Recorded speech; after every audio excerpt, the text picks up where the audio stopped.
Hello, everyone, and welcome to the All Four Downs podcast. I'm Obi-Wan, and wow, it is incredible that already we're going through these weeks in college football. And it's quite exciting because every week there's always a shakeup. There's always some shocking moments and stuff like that. So there is plenty of football to talk about. I'm here to break down all the actions from the past week in college football, from shocking upsets to head coaching shakeups, and my latest top 10. We've got a lot to cover in a little bit of time. So let's get right into it on first down, shall we? Here we go. All right, it's first down. Yeah. I am in big trouble. My streak is finally over. What can I say? I cannot win them all, but it just this game here, Georgia versus Alabama, left me scratching my head, especially in the fourth quarter, and I'll tell you why. Um, Georgia did lose to Alabama, and the fact that Georgia had a chance to tie the game, to kick at least a tying field goal, and I don't know, it just going on fourth down. The momentum was quite even. I didn't feel like Georgia's offense was really clicking. I mean, they had their run, they had everything, but when it came down to get short yardages, I find it very difficult for the Georgia offense to get, especially against the Alabama defense. Um, and so I'm just curious to see what steps can they take, because for Kirby Smart to only have one win in his career against Alabama, which by the way, that was a national championship. I just don't understand, why would you try to like go all in on every play? Okay. And especially how tight the race is, and resume and everything else that's going on this season in college football. It's one hell of a risk. And I have to question not only going for fourth down, but also the timeout before the 2 minute warning, or the 2 minute timeout that they call it.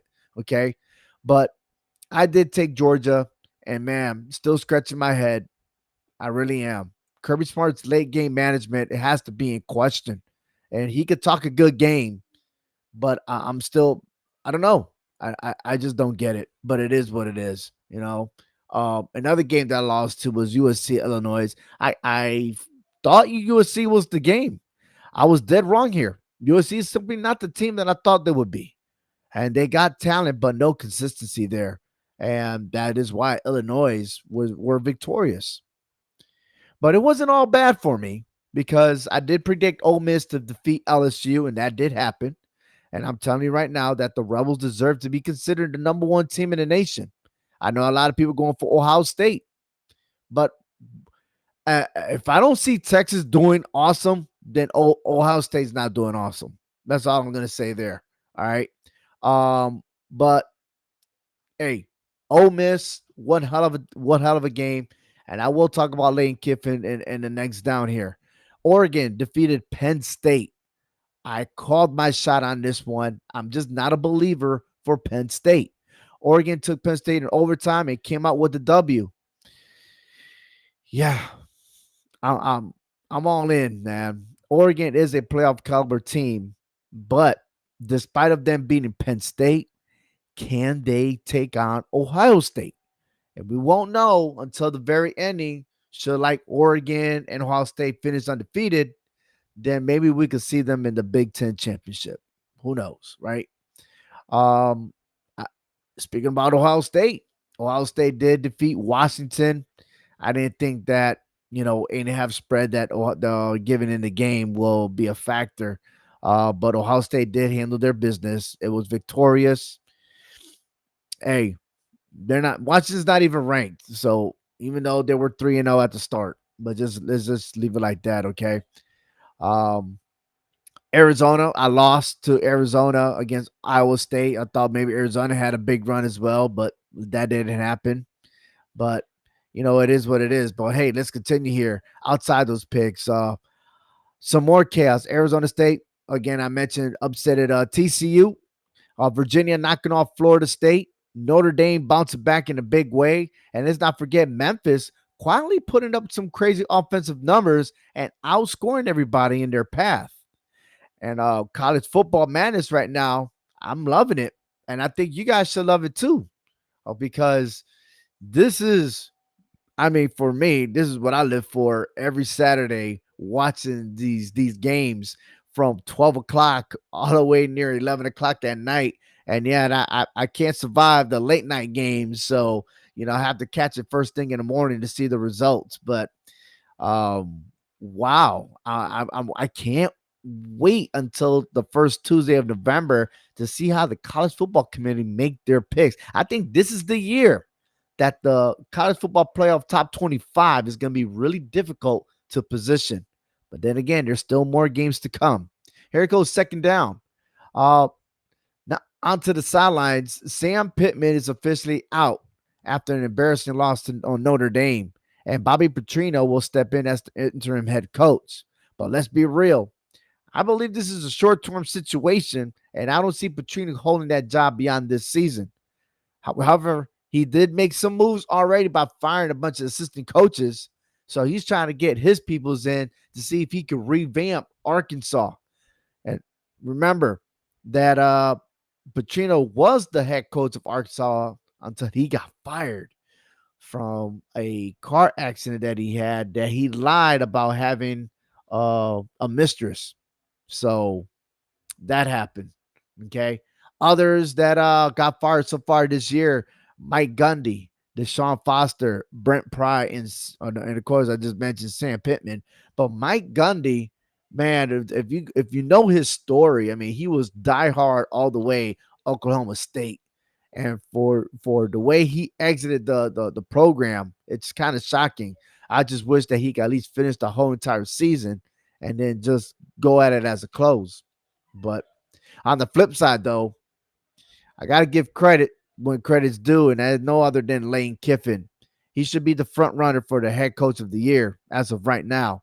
Ole Miss is 5-0, his best start ever, and he's got the Rebels looking like the most complete team in the country. And that's not just hot talk here. These are facts. You look at the resume that he has since 2020. 5-0 start this year. 3-0 already in the SEC, and it's not even over yet. And their games are going to be challenging. And every year he has taken Ole Miss to a bowl game. I do believe that this is the year that Ole Miss will go to the college football playoffs. The question is, will they be will they go all the way to become SEC champions, or will they be the ones playing in the first round? Either way, I do believe Ole Miss is getting that ticket. And what also is surprising is that in 2024, Kiffin said he had been sober and abstinent from alcohol for 3.5 years. So when I'm doing the math here, 3.5 years, ever since, look, he's been through a divorce. He was a former offensive coordinator for the University of Alabama. He took over the Florida job, and then he went on and moved to Ole Miss. And every time there's a coaching vacancy, there's always that media that say, "Oh, Lane Kiffin might be going over there." Nah, I think he is just right where he is, and it's gonna be awesome to see him succeed with that organization. So my hat goes to him. All right, moving on to third down. And this is my top 10 and conference leaders that we're going to be talking about. My top 10 is number one, Ole Miss, Oregon, Ohio State, Alabama, Oklahoma, Miami, Texas, Missouri, Texas A&M, and my number 10 is Michigan. Now, Alabama, you might think that I'm putting them as overrated team, but if you look at the last few games, Alabama looked like the actual Crimson Tide. They're handling their business, and yet they have another challenge this weekend as they take on Vanderbilt. Missouri's playing good defense. Michigan's winning their games without their head coach. He'll be back this weekend. There's just plenty to talk about. Now, what's left scratching my head is that weak schedule that Penn State has, and yet they lose to Oregon. And yeah, they went to overtime, but did you see the first 3 quarters of the game? I guess we could mention that to both teams, right? Low score game, 3-3, and all of a sudden they blew everything up, right? Indiana, yeah, they're looking good. But we all know how the story ends for Indiana. Once they get to the playoffs, they got nothing to show for. So, can I believe in Penn State and Indiana? And as far as Penn State's concerned, I'm always going to tell you they can't beat Ohio State. They can't beat Michigan. Yet their schedules last year and this year does benefit Penn State from avoiding playing those teams. I'm just saying. I'm not on a ramp, but I'm just speaking facts here. I want to see Penn State, if they're legit, to beat Ohio State, to beat Michigan. Because at one time, before they did all these maneuvers, they were all in one division. There you go. All right. Other questionable look, I got Georgia outside the top 10, but the coaches poll still has them at 10. I do believe that Georgia will eventually get back in the top 10. They just got to, they have to win out. And I really do that. I still think that Georgia can still be a top 4 team should they win out because they do play ranked teams. All right, here we go. American Conference leaders is Navy midshipmen. Oh man, and Navy will play Air Force at the part 1 of the Commanders Cup. So all good is there, or shall I say the Commander in Chief Cup? There you go. Memphis is 1-0. They're 5-0. Good start for them. And North Texas, man, a 5-0 start, man. That's good for them too. So I'm curious to see how those three will turn out. But 5 teams so far, starting off on a good note. And you could add Tulane and East Carolina. But I do got a feeling that Navy has maintained their momentum, and it looks like they could run the table in that conference. The ACC, the Georgia Tech Yellow Jackets, man, 5-0. Good job, 2-0 in their conference. Louisville, 4-0 in their conference. They're going to be colliding with Virginia soon. And then the Duke is kind of quiet in there. You know what team I don't see? I definitely don't see North Carolina with Bill Belichick. But hey, that stuff takes time. Moving on to Big Ten, Indiana, Oregon, Maryland, Ohio State, Michigan, Minnesota. All those teams are undefeated within their conference. But if you look closely, Indiana, Oregon right now are hot. Ohio State's ranked number 1 in AP and coaches poll. But there's still plenty of football. And we all know that at the end of the season, Ohio State and Michigan will collide. The Big 12, Iowa State, Arizona State looking good. BYU quietly moving in. And also Houston. Houston got a big game this weekend. And yeah, against Texas Tech. I can't wait for that to happen. Moving on to the Mid-American, we got Central Michigan, Ohio, Buffalo, and Western Michigan. But again, for that Mid-American Conference, we could probably just say that Central Michigan could take this conference, but their records is definitely not well enough for the top 25. In the Conference USA, Louisiana Tech and Western Kentucky. Moving on to the SEC, Ole Miss bragged about it a lot. 5-0 overall, 3-0 in the conference. Missouri getting their action on. Vanderbilt, Oklahoma, Texas A&M, and Alabama. Vanderbilt, Alabama will collide. More games to come. In the Mountain West, you got Fresno State, Boise State, and Utah State. But Fresno State looks like the team that's going to represent that conference. And then the Sun Belt, you got James Madison and UL Monroe, and they're for it. Moving on to 4th down, and these are my picks. So here we go. I'm going to start out with the first game, Vanderbilt versus Alabama. I'm not picking the winner, but I do have a check mark next to Vanderbilt. I do believe that 10.5 points is it's huge right now. I expect that spread to change, but if you think that Alabama is going to cruise and defeat Vanderbilt, the current Vanderbilt right now, I don't think so. This is the same team that came back that beat Alabama, okay, 40-35 in Nashville, okay? And yes, Vanderbilt was strong in the first half. Alabama did try to catch up, but it was all Vanderbilt that took charge. And with those same players coming back, I don't doubt. Look, even if Alabama does win, I just don't see this as a blowout. I do see it as a great SEC game. All right. Alabama does lead the series 60-20-4. And it's going to be interesting to see what happens in Tuscaloosa. Virginia versus Louisville. This is a game, a must. Louisville's favorite 7.5. I'm taking the points, and this could be a differential where Louisville may win by a touchdown. That's why I'm taking this point. But I think it's going to be closer or even close to an upset. Virginia is hot, and I'm telling you, whew, get ready, ACC, because this game, man, might be the game of the whole entire conference. All right, I'm just saying this is good. Louisville has won 3 in a row, but the one thing that Louisville has not done is win 4 in a row against Virginia. All right, throughout the whole entire history.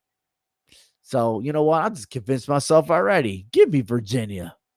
All right, Texas Tech versus Houston. Texas Tech is on fire. They're on fire. I'm taking the points, and I'm taking the team for a big victory. Texas Tech Red Raiders. Absolutely. Miami versus Florida State. I've been shocked that Florida State lost to Virginia. Um, I thought they had it, man. The coaching staff, everything, they just looked flat on their feet. I don't know if it's because it wasn't a Saturday.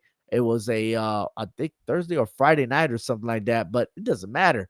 Uh Florida State got their first loss in the ACC. Miami is their first game in the conference, yet they continue to play Florida teams.